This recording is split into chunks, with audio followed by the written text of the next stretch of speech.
Okay, so let's take a look at some of these problems. Find the unknown angle measures. Well, these two sides are the same, so that means these two angles have to be the same. So that one's 69 degrees and that one's also 69 degrees. So those two angles add up to 138,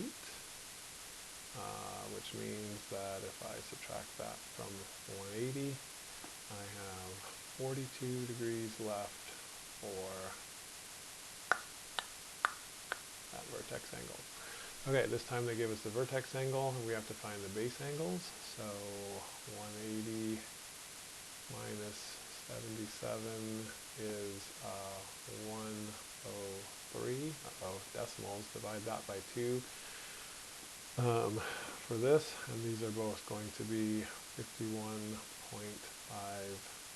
degrees, and that's the same for both of them. Okay, so find the lengths of the sides. So to do that, since these two angles are the same, that means that these two sides are the same. So I would take those and set those equal to each other. Let me see if I can do that real quick in my head. That would be x equals 9. And then you plug that in and you get, obviously, this side has to be 35 for them to match. And if I plug 9 into there, 54 minus 5, this would be 49. Okay? All right, and this one, these two are the same. So if I set those equal to each other, then I get, that's weird, y equals 9 again. So that means this side is 26 and this side is 20. What is the measure of angle ABD? Okay, so this is 71.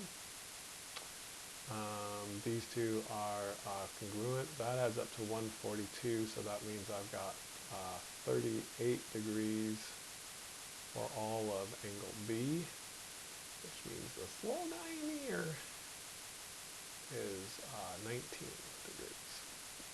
Hopefully that's what you got. Light is suspended between two poles. Yeah, it is. How far above the ground is the light? Oh, because it's not 9.5. Okay. Let's see. So this is cut in half. So we know that these two things are the same. So we know then that this has to be 8 and this has to be 8. So I guess then that we would use the Pythagorean theorem to find this missing piece right here. So 8 squared plus, I don't know, z squared, that's a bad choice, equals 8.5 squared. 8 squared is 64. 8.5 squared, everybody knows, is 72.25. So then if you subtract 64 from 72.25, you get 8.25. Do that right? 6, yeah, plus 2 is 8. Okay, and then square root that, and nope, that's going to be something weird. So let's calculator that out. 8.25, root.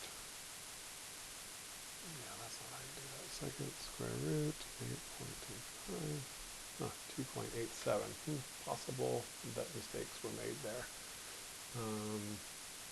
Anyway, then I would just subtract that from 9.5 and that would give me this distance right here.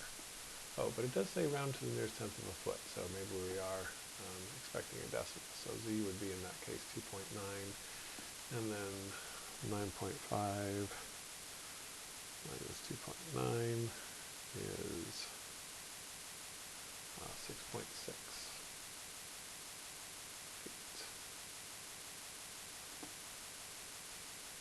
All right, next one. What are the measures of angles 1 and 2? Well, I know that this is 60 because it's an equilateral, so that makes 2 an easy one. That's going to be 120 degrees. And then since these two lines are parallel, so we're going back to that whole idea, and these are same side interiors, we know that they're supplementary, so that means that one is going to be 60 degrees. Okay, unknown measures, so got ourselves another isosceles, so if that's 51, then that's 51. Those add up to 102, so that leaves me 78 for the vertex angle. Opposite logic here, 180 minus 68 is 112. Cut that in half, and you get 56 degrees for each.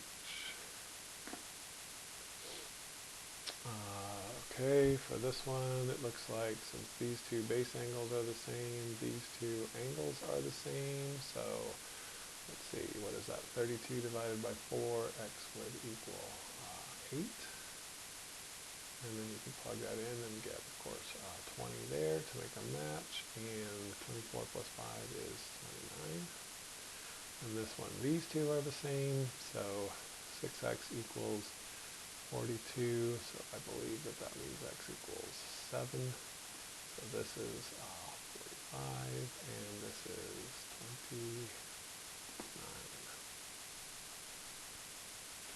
What's the measure of angle DEG if the measure of DEF equals 70 degrees? Donde está DEF? That's that whole big thing, so that is 70. So that means this little guy is 35. That's what I was trying to find. Oh yeah, good job. So this is 35, so that's fun. That's easy. What is the value of B if A is 8 and C is 24? So we got a Pythagorean theorem again.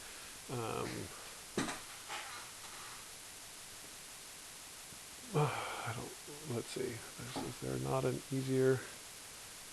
No, there's not. Okay, so 8 squared is 64 plus b squared equals 24 squared. Goodness gracious, I should know that one. 576. And then subtract 64 from both sides gives you 512. And the square root of 512 is 22.6. That's not pretty. Okay, a couple more here. What in equations you can solve to find the value of y. So these two sides are the same, means that these two things are equal. So then if I solve that equation, 56 plus 19, oops, is 75 divided by 5 is 15.